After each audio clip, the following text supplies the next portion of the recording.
Ahora vamos a hablar de nuestros linfocitos T CD8.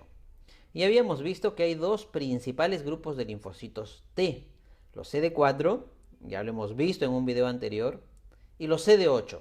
Los CD8 también se llaman linfocitos T citotóxicos. ¿Por qué? Porque tienen la capacidad de destruir otra célula directamente. Nuestros linfocitos TCD8 son importantes para protegernos fundamentalmente de dos cosas: de las infecciones virales y de los tumores malignos de las células cancerígenas. ¿Cómo hace esto el linfocito CD8? Pongámosle que esta es una célula tumoral. Todas nuestras células del cuerpo, todas nuestras células sanas del cuerpo, con algunas excepciones como los glóbulos rojos, expresan en su membrana moléculas del complejo mayor de histocompatibilidad tipo 1. Esto sirve para presentar en la membrana a todas las proteínas que las células tienen dentro. Entonces, toda esta maquinaria del complejo mayor de histocompatibilidad tipo 1 sirven para que nuestras células sanas expresen en la membrana constantemente nuestras propias proteínas buenas, nuestras propias proteínas sanas, de tal manera que constituye todo un proceso de supervisión de la integridad de las células. ¿Por qué?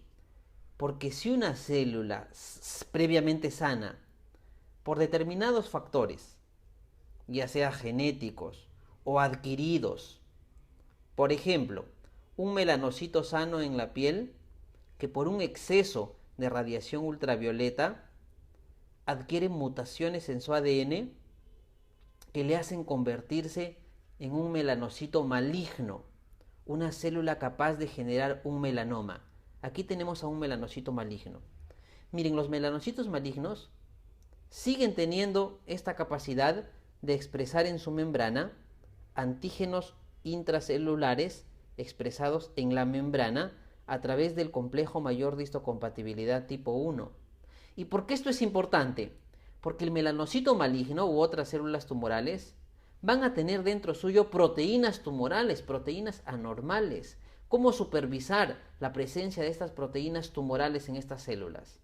A través de la presentación de antígenos por el complejo mayor de histocompatibilidad tipo 1. Tenemos entonces aquí a un melanocito que se ha vuelto malo, un melanocito maligno, expresando en su membrana proteínas del complejo mayor de histocompatibilidad con antígenos tumorales. Y ahí es donde entra en juego nuestros linfocitos TCD8, porque los linfocitos TCD8 son capaces de reconocer estos antígenos tumorales presentados en moléculas del MHC clase 1. Y cuando el CD8 específico de estos antígenos los reconoce, es capaz de desplegar toda su maquinaria de ataque para destruir a la célula tumoral, a través de moléculas como las granzimas o las perforinas, o a través de la inducción de apoptosis de la célula tumoral mediante la interacción entre las moléculas Fas y Fas ligando. El CD8, el citotóxico, nuestro linfocito T citotóxico, puede destruir directamente células tumorales. El mismo proceso ocurre para las células infectadas por virus. Las células infectadas por virus expresan las proteínas virales en la membrana a través del complejo mayor de histocompatibilidad tipo 1. Y los CD8 están prestos y listos para reconocer las proteínas virales y destruir a las células infectadas por el virus de tal manera que el virus no se propague. Miren qué importante nuestros linfocitos TCD8 para protegernos fundamentalmente de infecciones virales y del cáncer. Ahora bien, hay pacientes que no tienen suficientes linfocitos TCD8 para pelear, para combatir, y son susceptibles a neoplasias y a infecciones virales. Hay pacientes con inmunodeficiencias que no fabrican adecuadamente los linfocitos CD8. Esos pacientes deben ser diagnosticados y tratados a tiempo. Por otro lado, hay pacientes que sus linfocitos TCD8 se activan de manera exagerada contra lo propio, generando autoinmunidad, por ejemplo en la diabetes tipo 1. Por ejemplo, en algunas reacciones severas a fármacos como el síndrome Stevens-Johnson.